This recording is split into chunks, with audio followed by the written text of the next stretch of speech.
ये वाला programme special students के लिए है और मुझे उम्मीद है कि वो अच्छे से इस प्रोग्राम को देखेंगे और इसको प्रैक्टिस भी करेंगे। आप लोग इसको ऑनलाइन कंपाइलर पे भी प्रैक्टिस कर सकते हो या इसी कंपाइलर कोड स्टूडियो को डाउनलोड करके अपने कंप्यूटर में इसको प्रैक्टिस करो। तो हमने इस प्रोग्राम का नाम रखा है हेलो वर्ल्ड डॉट सीपीपी। तो सबसे पहला वाला स्टेटमेंट जो हम लिखेंगे, हैश इंक्लूड आयोस्ट्रीम। ये जो है this is direction to the compiler to add iostream into my program. उसके बाद using namespace STD, namespace STD use करने के बाद हम सबसे पहले क्या करेंगे, we will write down a function. Okay, ये जो मेरे प्रोग्राम का स्ट्रक्चर है, इसमें एक फंक्शन है, उस फंक्शन का नाम मेन है। तो इसको कैसे पहचाना जाता है, मेन के बाद में ही ब्रेसेस है, दिस पैरेंथेसिस, और पैरेंथेसिस के बाद क्या होगा, this is start of the block of statements, यानी इसमें दो या चार स्टेटमेंट्स होंगे। और यहाँ पे इस फंक्शन का सबसे पहले रिटर्न टाइप, यानी ये रिटर्न क्या करेगा। तो सबसे पहला स्टेटमेंट जो मैं इस फंक्शन में लिखूंगा, that would be C out hello world.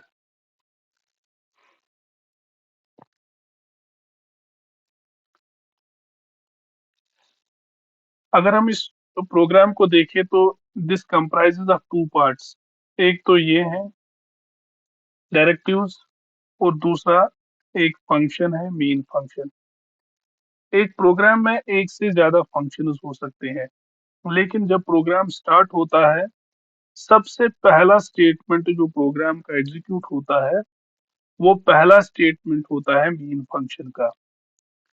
एक स्टेटमेंट, प्रोग्राम स्टेटमेंट कैसे एंड होता है, उसके लिए हमारी सी प्लस प्लस प्रोग्रामिंग में ये कोलन है। यहाँ पे जो हमने ये पहला वाला स्टेटमेंट लिखा है, C out, C out is actually an object. तो यहाँ से जो हेलो वर्ल्ड है which is in this curly bracket, this quotes, this is a string, this is constant। और ये जो है, ये इसको डायरेक्शन दिखा रहा है that I have to print hello world on to the C out. C out का मतलब हुआ output standard. This is linked to standard output या डिस्प्ले के साथ ही ये है। हमने कहा कि इस फंक्शन का कोई रिटर्न भी होगा, इसको कोई कॉल करेगा, जो भी इसको कॉल करेगा, चाहे कंपाइलर कॉल करे या ऑपरेटिंग सिस्टम कॉल करे, तो ये उसको रिटर्न एक इंटीजर करेगा, जीरो इज एन इंटीजर। नव रन कैसे करे प्रोग्राम को, यहाँ पे जाए और सिंपली लिखे रन। तो you will see in the output, नीचे आपका यहाँ पे टर्मिनल है, यहाँ पे दिखा रहा है हेलो वर्ल्ड। अब हम उसके बाद पहला स्टेटमेंट मेरा क्या होगा, int var one. What's actually var one, var one जो है this is name of the memory location. और वो जो मेमोरी लोकेशन है, वो मेमोरी लोकेशन खुद में इंटीजर टाइप वैल्यूज जो है उनको सेव करेगी। तो ये नाम जो वेरिएबल का होता है, ये कुछ भी हो सकता है, it can be anything except there should be, it should not be a keyword. Keyword क्या होता है, mean is keyword, int is keyword, if is keyword, return is keyword. There are many keywords in C++ which you will learn with time. Number first, number second जो है, ये alpha numeric हो सकता है, यानी ए टू जी हम use कर सकते हैं, या नंबर्स कर सकते हैं यूज वेरिएबल के नाम में। स्पेशल कैरेक्टर्स को एक्सेप्ट अंडरस्कोर किसी को यूज नहीं किया जा सकता है। This is the second condition. इसका पहला जो ये है, नाम का पहला वाला कैरेक्टर जो है, वो नंबर नहीं होना चाहिए, यानी दिस इज रॉन्ग अगर हम ऐसे लिखेंगे one var, this is not a right variable name. इसी तरह से स्पेस या कोई भी स्पेशल कैरेक्टर वेरिएबल के नाम के बीच में अलाउड नहीं है, तब वो वेरिएबल नाम नहीं हो सकता है। अब मैंने यहाँ पे एक वैर को डिक्लेयर किया, एक वेरिएबल को डिक्लेयर किया और इसका टाइप जो है दैट इज इंटीजर। अब मैं इस this is just like a container, it will save the values, integer values. मैंने यहाँ पे लिखा var1 इज इक्वल टू 20। ये 20 जो है यहाँ पे this is constant, it will not change value within the program. तो ये सीधे ये यहाँ पे इक्वल जो है दिस इज एन असाइनमेंट। ये क्या करता है, ये 20 उठता है और जाता है var1 में। Now I can write C out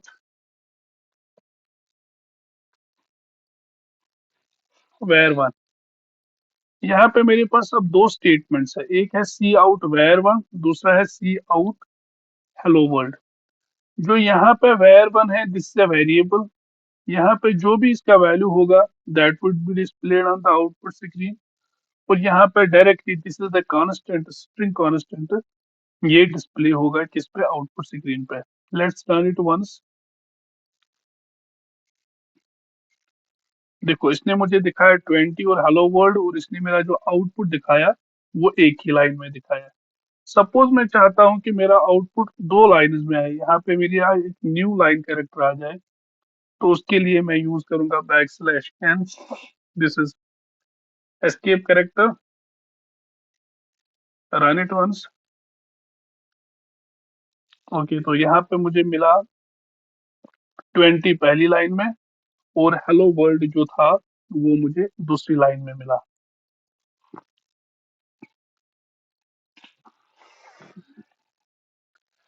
अब मैं क्या कर सकता हूँ, I can cascade this direction operator. Like मैं यहाँ पे एक दूसरा वेरिएबल भी डिक्लेयर करूंगा, इंट var2, और साथ ही में मैं इसको इनिशियलाइज भी करूंगा। इनिशियलाइज का मतलब हुआ इसको पहला वैल्यू दे देना, मैंने इसको पहला वैल्यू दे दिया। और यहाँ पे मेरे पास ऑप्शन है, I will write down C out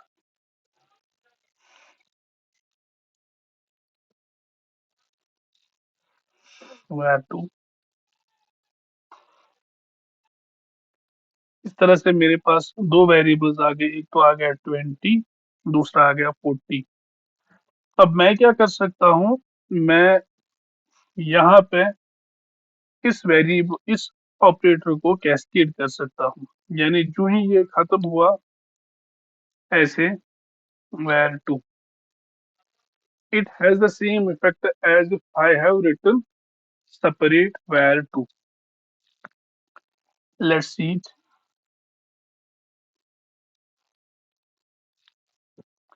ये देखो 20 40 40।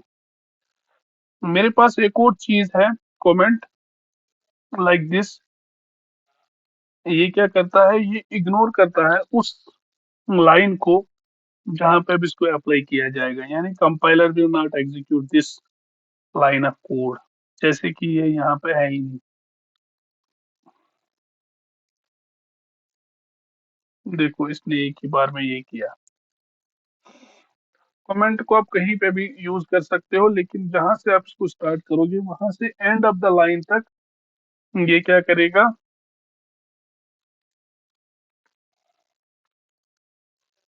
एंड ऑफ लाइन तक वो एग्जीक्यूट करेगा। Declaration of var2। ओके, यहाँ पे मैं इसको इनिशियलाइज करूंगा।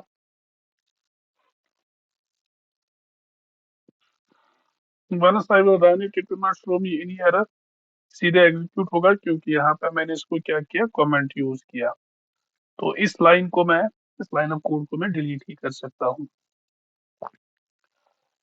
अब इन दो के बीच में कुछ भी स्पेस नहीं है, मैं चाहता हूँ कि ये नई लाइन पे आ जाए, 20 एक लाइन पे आ जाए, 40 एक लाइन पे आ जाए। तो मेरे पास एक मैनिपुलेटर है, endl, एंड लाइन। ये क्या करेगा, सबसे पहले var1 का वैल्यू प्रिंट होगा, उसके बाद लाइन कैरेक्टर इंसर्ट होगा, उसके बाद var टू, उसके बाद इसकी वजह से लाइन कैरेक्टर हो, ऐसे ही चलेगा। Let's see it. ये देखो, ये आ गया हमारा वैल्यूज।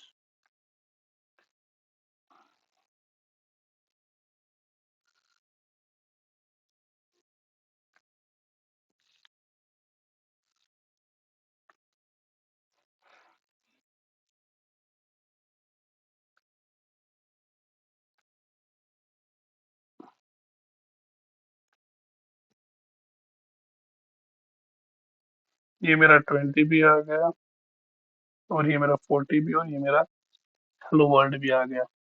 अब हमने सीखा कि वेरिएबल्स को कैसे डिक्लेयर करिए, वेरिएबल्स को कैसे इनिशियलाइज करिए, वेरिएबल्स को कैसे प्रिंट करिए।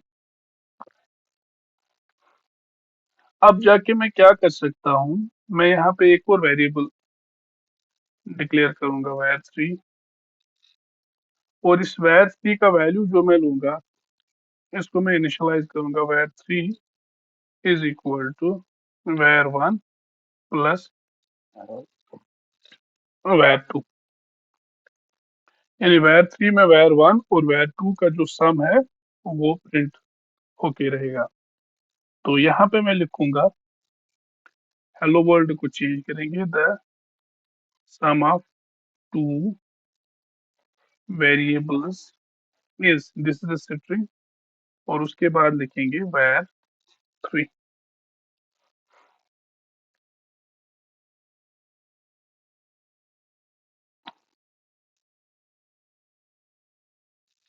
The sum of two variables 40 plus 20 is 60।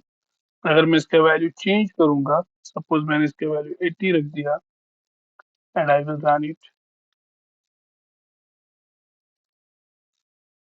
Some of two values is 120।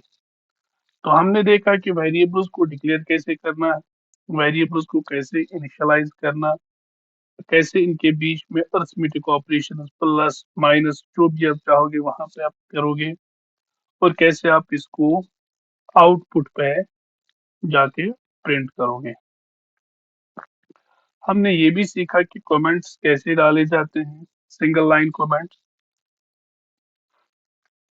और हमने ये भी सीखा कि रिटर्न वैल्यू का मतलब क्या होता है। Now let's move ahead. अब मैं चाहता हूं कि इन वेरिएबल्स के नाम जो है वो मुझे यूजर रन टाइम के वक्त दे दे, मैं उनको एडवांस में नहीं लेना चाहता हूँ। उसके लिए मेरे पास है C in the object which will help me in that. तो सबसे पहले हम क्या करेंगे, सी आउट, यहाँ पे एक मैसेज दे देंगे, एंटर फर्स्ट वेरिएबल, ये तो आउटपुट पे आ जाएगी, जो भी वहां पे बंदा वैल्यू देगा वो var1 में चला जाएगा। सी आउट, एंटर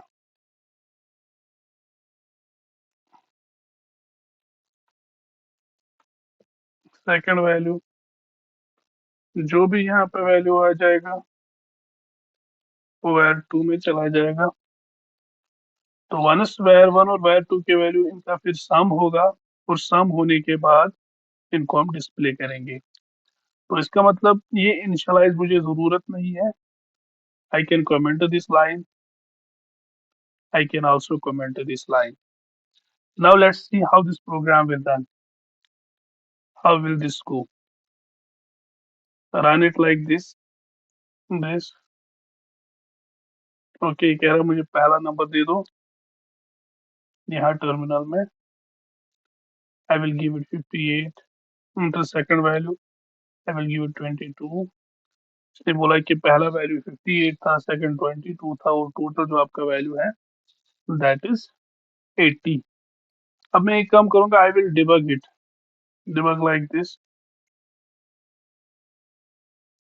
यहाँ पे मुझे नेक्स्ट नेक्स्ट ये दिखाएगा, तो मैं यहाँ पे एंटर करूंगा 58, एंटर सेकंड वैल्यू 26। तो इसने मुझे दिखाया that the sum of two variables is 84.